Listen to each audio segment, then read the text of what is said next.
देखा ये मड़ैया को, अब मड़ैया के पास जाकर के दो तीन गांव के लोग अब ब्रह्मचारी जी जैसे टटिया फाड़ कर देखते हैं कि पूज्य श्री त्रिवेणी स्वामी जी महाराज के दोनों कंधे के ऊपर में दो दो सर्प जो है फड़ उठा करके बैठे पड़े हैं। तो त्रिवेणी स्वामी जी महाराज सामान्य महापुरुष नहीं थे, ऐसे स्वामी जी महाराज के तपश्चर्या के द्वारा ये संचित वसुंधरा है, पृथ्वी है, याद रखना।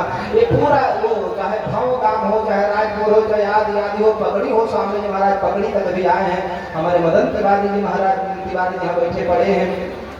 रीरू वगैरह सुनहर वगैरह आदि आदि गांव में स्वामी जी, बस यही कहा जाए उस स्वामी जी महाराज के द्वारा संतप्त तपस्या के द्वारा ये पृथ्वी जो है वो तो प्रोत है और उन्हीं के बताए हुए मार्ग पर, उन्हीं के बताए हुए दिशा पर हम सभी लोग चल रहे हैं। निश्चय ही हम सबका कल्याण होगा। तो जो सनातन परंपरा से जुड़ गए हैं, मैं तो कई बार कहता हूँ वैष्णव बन जाओ कुछ नहीं, आजकल मुक्ति की दावा करने वाले, मोक्ष की दावा करने वाले भागवत महापुराण के प्रथम स्कंद के 19वें अध्याय में श्री सुखदेव जी महाराज से परीक्षित ने पूछा कि हे प्रभु, यत श्रोतव्यः मथोजप्यं यत कर्तव्यं गृही प्रभु यत स्मर्तव्यं भजनीयं वा ब्रूहि यद्वा विपर्ययः।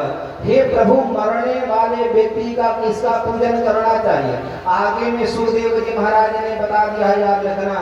भागवत महापुराण समस्त पुराणों में श्रेष्ठ है, याद रखना। यदि मुक्ति चाहते हैं तो श्रीमद् भागवता मुक्ति सप्ताहं वाचनं कुरु। उस श्रीमद् भागवत में लिखा है कि आत्म कल्याण चाहने वाला व्यक्ति, मोक्ष चाहने वाला व्यक्ति क्या करे?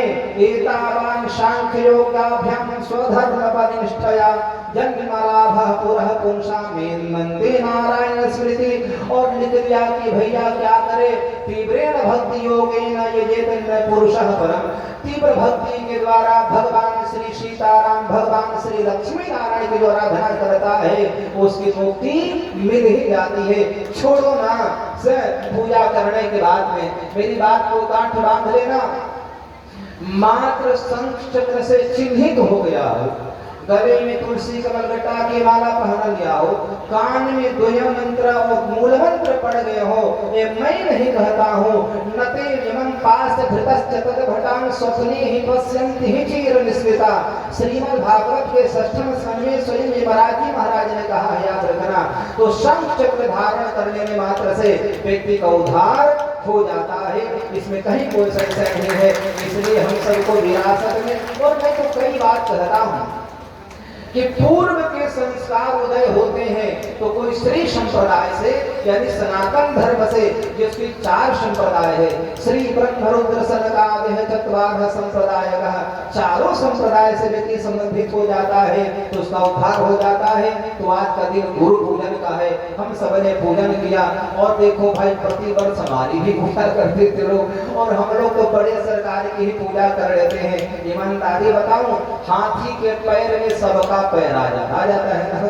अरे भाई, यथा तरुण मूल निषचेन तृप्यन्ति भुजगोपशाखा, वृक्ष के मूल में